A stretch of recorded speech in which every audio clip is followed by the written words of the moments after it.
Boa noite, turma. Caminhando aí para a nossa segunda aula do ano de 2023 da Residência Médica em Terapia Intensiva do Hospital Metropolitano Dr. Cédio de Castro. Hoje quem vai falar para nós é a nossa médica horizontal lá do nosso hospital, preceptora, doutora Carolina Bonsucro. A terceira aula, o Jura já me corrigiu, foi mal, Jura, eu estou meio voado ainda. Peço a todos que deixem as câmeras abertas, áudio fechado aí na medida do possível. A dúvidas lancem no chat e a gente, no final, abre para conversa e troca de experiência. Obrigado, viu, Carol? Pode começar? Então, boa noite, gente. O tema de hoje é um tema curtinho, mas que a gente vê com prevalência no CTI, né? Fraqueza neuromuscular associada ao doente crítico.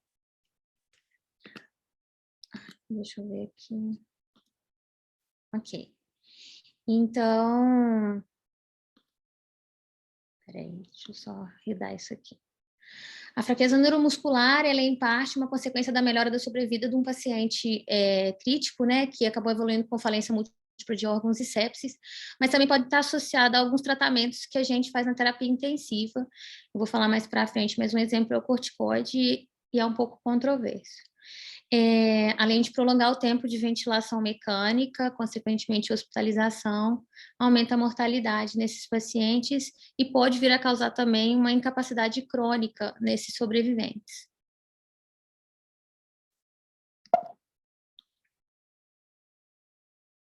A fraqueza neuromuscular, ela é mais frequentemente, a gente consegue dividir ela em miopatia do doente crítico, polineuropatia do doente crítico, e pode também ser uma combinação dessas duas doenças.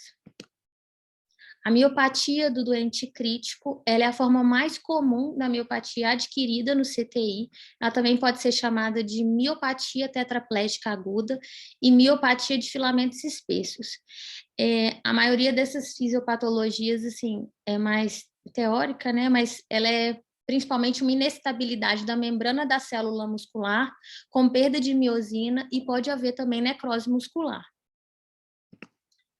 Já a polineuropatia do doente crítico, ela já é reconhecida do final da década de 70 para o início da década de 80, e a causa principal é uma provável redução da excitabilidade. A outra é completa ausência, essa é uma redução da excitabilidade nervosa, ou seja, uma inativação dos canais de cálcio que pode gerar uma degeneração axônica.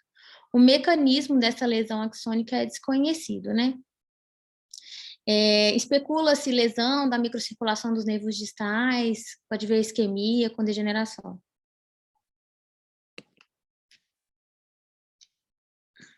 Espera aí só um segundo, gente.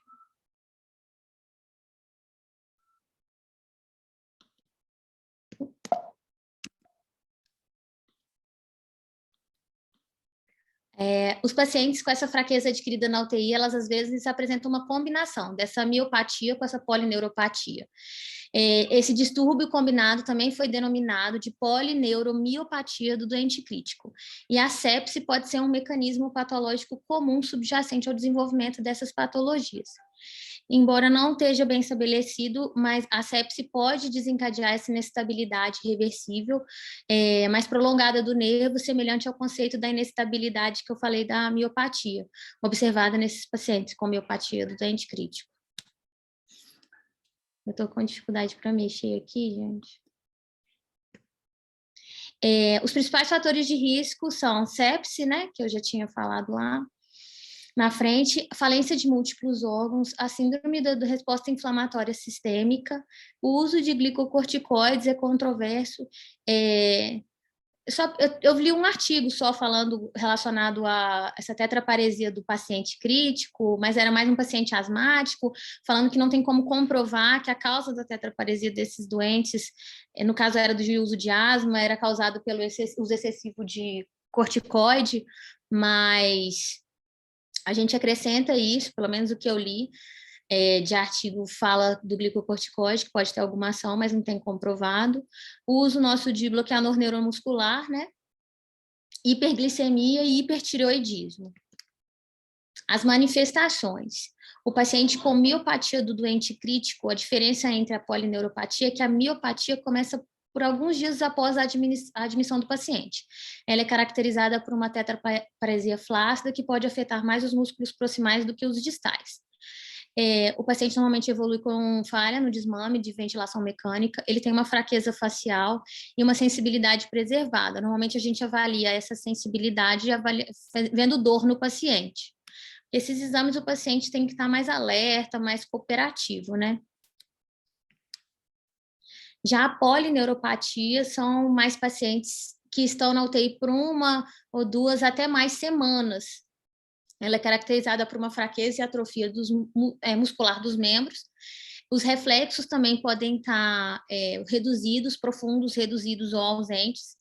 Tem uma perda da sensibilidade periférica ao toque leve e alfinetada, por isso que eu falo que para avaliar esses pacientes, às vezes eles têm que estar mais alertas, mais cooperativos.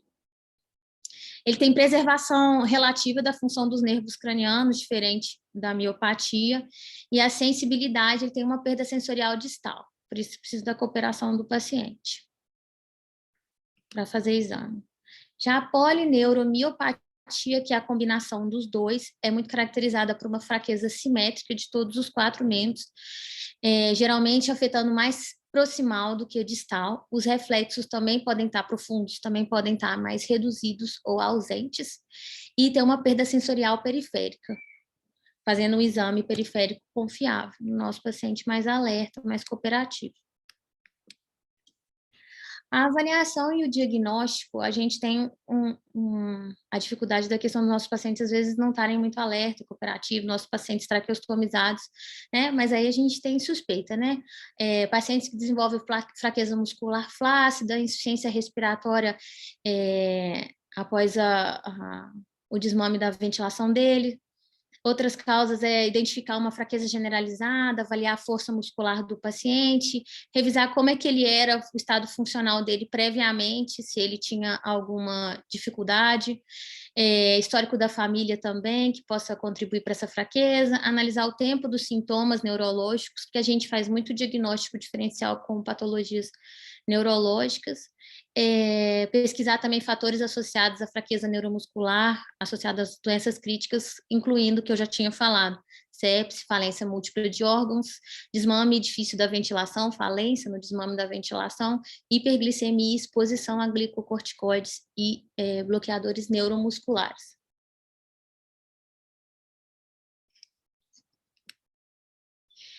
Aí aqui ele usa uma escala, uns artigos, até o UpToDate também, ele usa uma escala para avaliar a questão da força, né, da fraqueza do paciente. Aí ele coloca essa Medical Research Council, que é uma escala que ele chama de MRC, que varia de 0 a 5.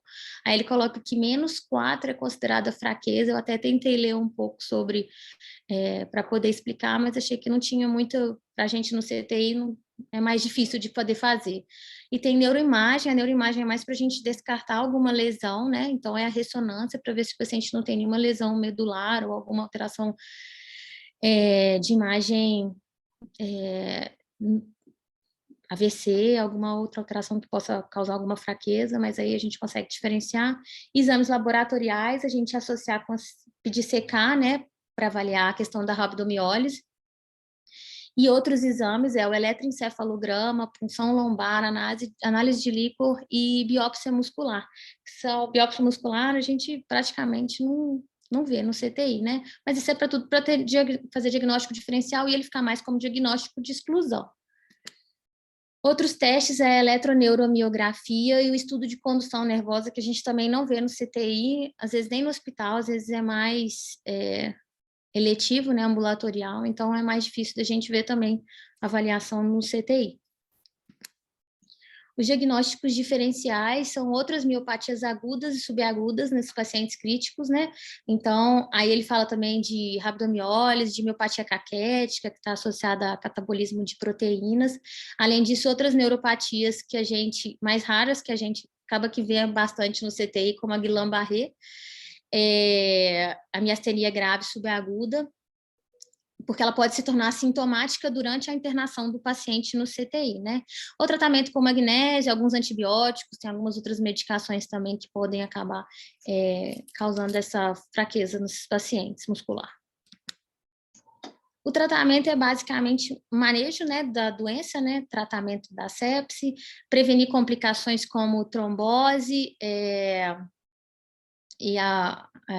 trombose, fazer desmame precoce de sedação, que a gente já faz, limitar ou evitar o uso de bloqueador neuromuscular, não usar para qualquer paciente, principalmente em bomba, tentar se usar, fazer intermitente, mobilização precoce, que a gente estimula também a equipe sempre de fisioterapia, colocar o paciente sentado, mesmo o paciente traqueostomizado ou entubado, suspender glicocorticoide quando possível, lembrando que é controverso, que não tem trabalho ainda suficiente que corrobora.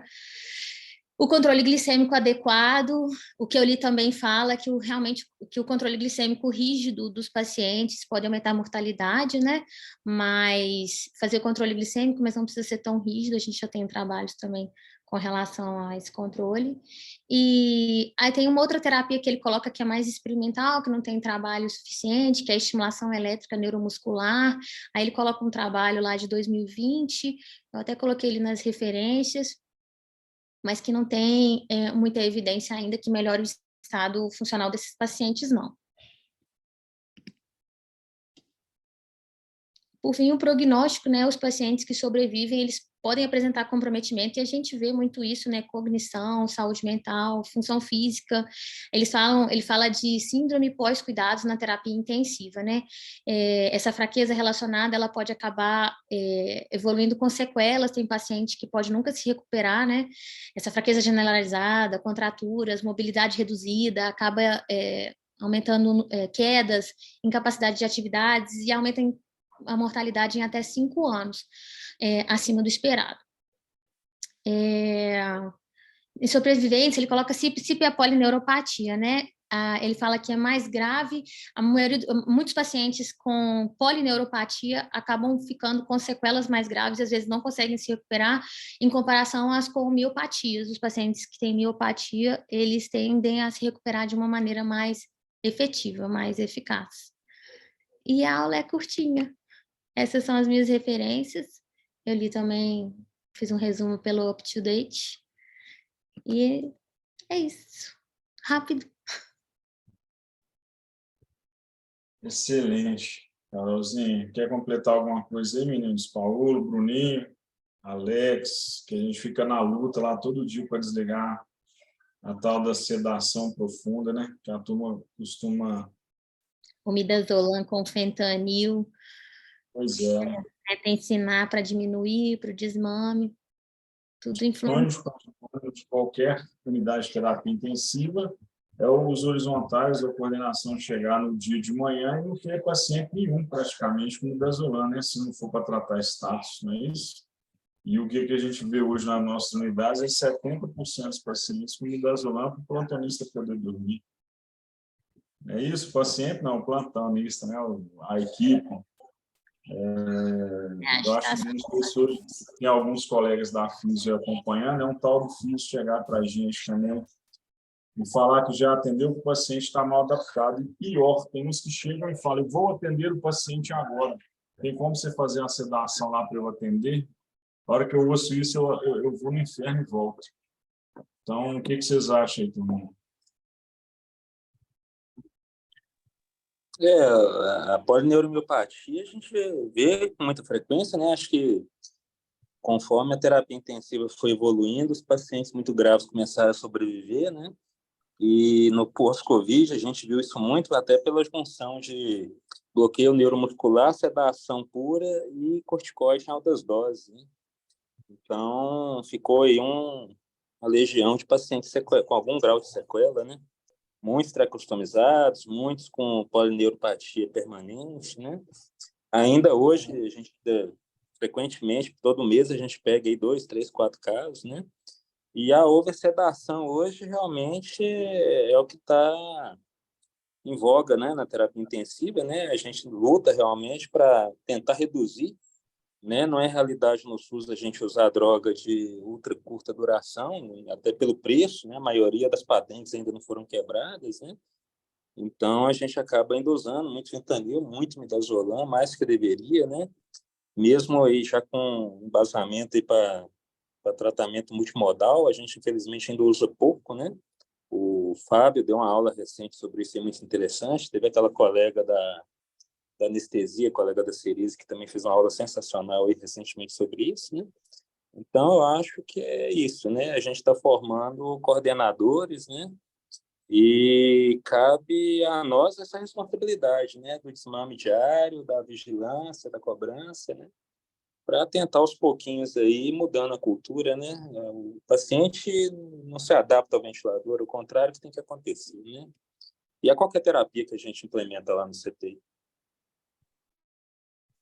Eu penso que a noite é o pior. Você sai de manhã, 8 horas da manhã, você manda suspender tudo. Quando você chega às 7 horas da manhã, tá lá o fentanil e o midazolam 10 e 10. Ainda curarizou, porque o paciente estava muito apneiro.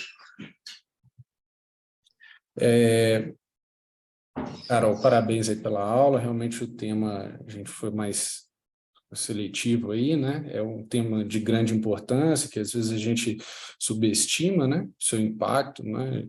Até de funcionalidade depois que o paciente sai do hospital, enfim, isso tem um impacto que a gente tem dificuldade de mensurar, né?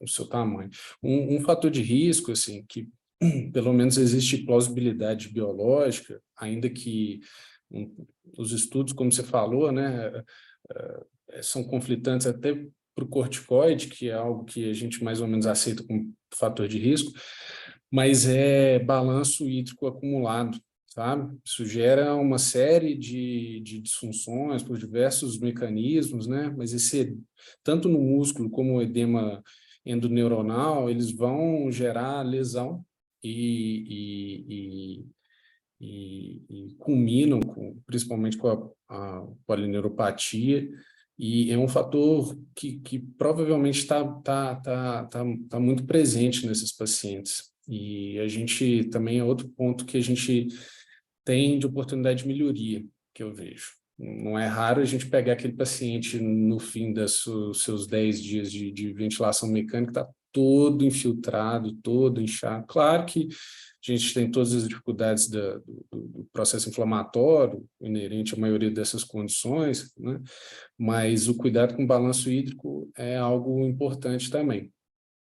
E eu vejo aí, né, pelo fato da ferramenta, assim, uma das ferramentas validadas, né, o MRC, e a escassez de literatura, eu vejo aí, meninos, uma oportunidade de estudo também, tá? Não é difícil bolar isso não, tá?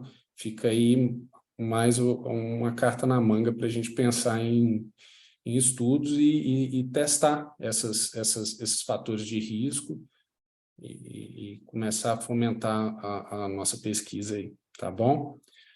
É isso, parabéns mais uma vez, Carol. Obrigada, gente. E os meninos aí, nossos residentes, nenhum tem dúvida, não quer perguntar nada, todo mundo já segue bonitinho aí, né? Desmame Tem diário. uma dúvida boba, eu acho que, né, mas é uma dúvida. Que a Carol falou, né, além do que a Carol e o Paulo falaram, né, da parte da ventilação, de sedação, de bloqueio neuromuscular, balanço, da desnutrição também acho que entraria, mas se tem alguma coisa, tipo assim, que possa ajudar na questão, mais na parte da fisioterapia, se existe benefício, sabe, de fisioterapia muscular, alguma coisa assim que possa fazer nos pacientes, se tem algum benefício ou não. Ô, Ana, tem todo o benefício, na verdade, né? No nosso hospital especial, já estamos andando com um protocolo de mobilização dos pacientes de terapia intensiva. E essa mobilização, pelo fato do paciente não estar entubado, não necessariamente quer dizer que ele não pode sentar, que ele não pode andar pelo CTI. Algumas UTIs a gente vê, há algum tempo atrás, inclusive no Odilon, onde eu trabalhava, a minha UTI lá, a gente caminhava com o paciente na ventilação mecânica. Não era raro a gente ver essa cena lá, não, sabe? mas isso envolve muito o que a gente fala desde o início da residência SUAS lá, que é o empoderamento e a participação da equipe multidisciplinar.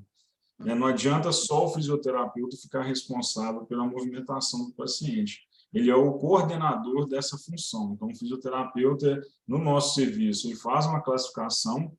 Eu não lembro de cabeça agora se é essa escalinha que a Carol colocou, mas são 2 escalas que eles têm lá de avaliação de força e de condições de mobilização do paciente. Inclusive, no nosso quadro de plano terapêutico, que está em todos os leitos lá, tem a fase de mobilização para a gente marcar diariamente em que fase que esse paciente está, se ele pode ou não mobilizar, se ele vai ou não poder ser mobilizado, movimentado. Mas sim, a resposta tem toda importância e deve ser estimulado.